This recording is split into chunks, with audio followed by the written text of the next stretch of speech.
राहुल का बयान और सियासी घमासान कैसे छिड़ा हुआ है। Home Minister of this country does not have the courage to come and sit here. Home minister का कौन सा ऑर्डर है, वो ऑर्डर का कॉपी आप निकाल के बताइए कि किसके ऑर्डर पे पुलिस ने बच्चों पर, छात्रों पर, युवाओं पर इस तरह का व्यवहार किया है। Where's soul of the system has been captured by the RSS. बहुत जमाने से इनको ये हसरत सता रही थी कि देश इनको प्रधानमंत्री चुने, तो निराशा और फ्रस्ट्रेशन से हताश होकर के वो प्रधानमंत्री आवास 7 LKM के दरवाजे पर जा बैठे। जो सदस्य के पक्ष में हाँ गए, जो सदस्य विरोध में ना गए। तो देखिए, गृह मंत्री अमित शाह को लेकर दिए गए बयान पर लोकसभा में नेता विपक्ष राहुल गांधी माफी मांगने से इनकार कर चुके हैं। राहुल गांधी ने कहा है कि मैं कभी भी बीजेपी, आरएसएस और उनसे जुड़े लोगों से माफी नहीं मांग सकता। इस मुद्दे पर आज संसद के अंदर और बाहर फिर से हंगामे के आसार प्रबल नजर आ रहे हैं। एंटी पेपर लीक बिल पर चर्चा के दौरान राहुल गांधी ने आरोप लगाया था कि दिल्ली में छात्रों के प्रदर्शन के दौरान गृह मंत्री अमित शाह के आदेश पर पुलिस ने फायरिंग की थी। राहुल गांधी ने इस पर अमित शाह को गृह मंत्री पद से हटाने की मांग की है। राहुल गांधी के इस बयान पर कल संसद में जोरदार हंगामा हुआ। बीजेपी ने राहुल गांधी के आरोप को बेबुनियाद बताते हुए माफी मांगी है, और लेकिन राहुल गांधी ने ये माफी मांगने से साफ इनकार कर दिया है। I was also given an assurance that if I apologize, then I will be allowed to continue to speak. See, the first thing is I will never ever apologize to the BJP, RSS or any other person associated with them. This is something that has to be understood. तो राहुल गांधी के बयान पर BJP भी हमलावर है। दोनों तरफ से आरोप प्रत्यारोप तेज है। आइए आपको दिखाते हैं कि राहुल गांधी ने क्या कहा और बीजेपी ने कैसे उसका पलटवार दिया है। आप देखिए,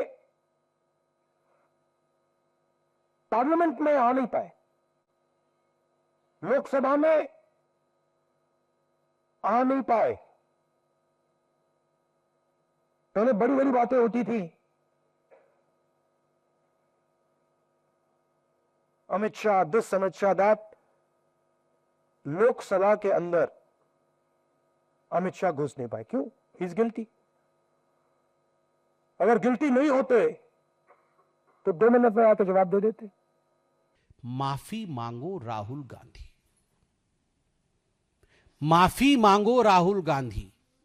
माफी इसलिए मांगो क्योंकि आपने भ्रम फैलाया। आपके भ्रम के कारण देश में फिर से अराजकता फिर से फैल जाए, इस प्रकार की कुचेष्टा करने की कोशिश आज आपने सदन में किया। सदन में वो फेल्योर हुआ, तो अब आप बाहर कर रहे हैं। तो अमित भारद्वाज हमारे साथ जुड़ गए हैं ज्यादा जानकारी के लिए। अमित, देखिए, राहुल गांधी ने माफी मांगने से साफ इनकार कर दिया है कि वो माफी नहीं मांगेंगे। अब क्या लग रहा है, आज संसद के बाहर और अंदर हंगामा और बढ़ सकता है?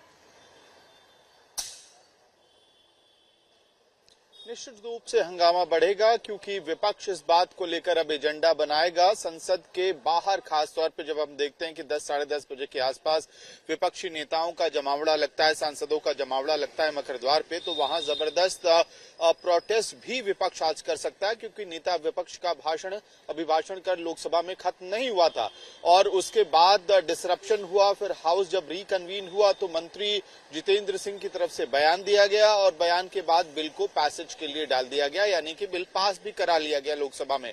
बिल अब राज्यसभा में जाएगा। राज्यसभा में भी विपक्ष अपनी तरफ से पुरजोर कोशिश करेगा कि न केवल बिल पर, पेपर लीक के जो उनके दावे हैं उस पर और लाठीचार्ज को लेकर उनके जो सवाल हैं, उन सवालों से सरकार को घेरा जाए। गृह मंत्री अमित शाह से फिर एक बार जवाब मांगने की कोशिश विपक्ष तो करेगा ही, लेकिन जो राहुल गांधी के साथ लोकसभा में उनकी स्पीच को कट शॉर्ट किया गया, उसको लेकर भी सवाल उठाएगा। तो सदन के बाहर और सदन के अंदर दोनों जगह आपको विपक्षी मोर्चा एकजुट दिखेगा इस मामले पे। बिल्कुल, सियासी बवाल इससे बढ़ता हुआ ही नजर आ रहा है। अमित, बहुत बहुत शुक्रिया आपका जानकारी के लिए। साफ लग रहा है कि आज दिल्ली में सियासी पारा और चढ़ेगा, क्योंकि कांग्रेस और बीजेपी दोनों एक दूसरे पर हमलावर नजर आ रही है।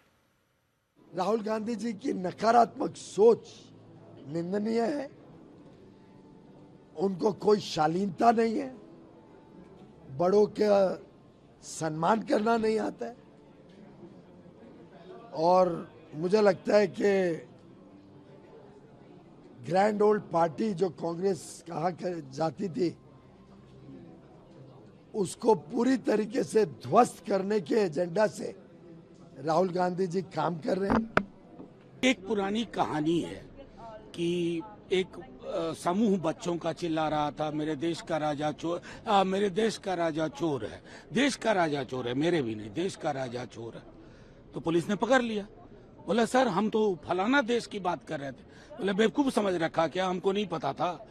तो एक संदर्भ से अलग उन्होंने बात रखी, आपने वो उड़ता तीर ले लिया, तो अब तो उनकी बात को जस्टिफाई कर रहे हैं।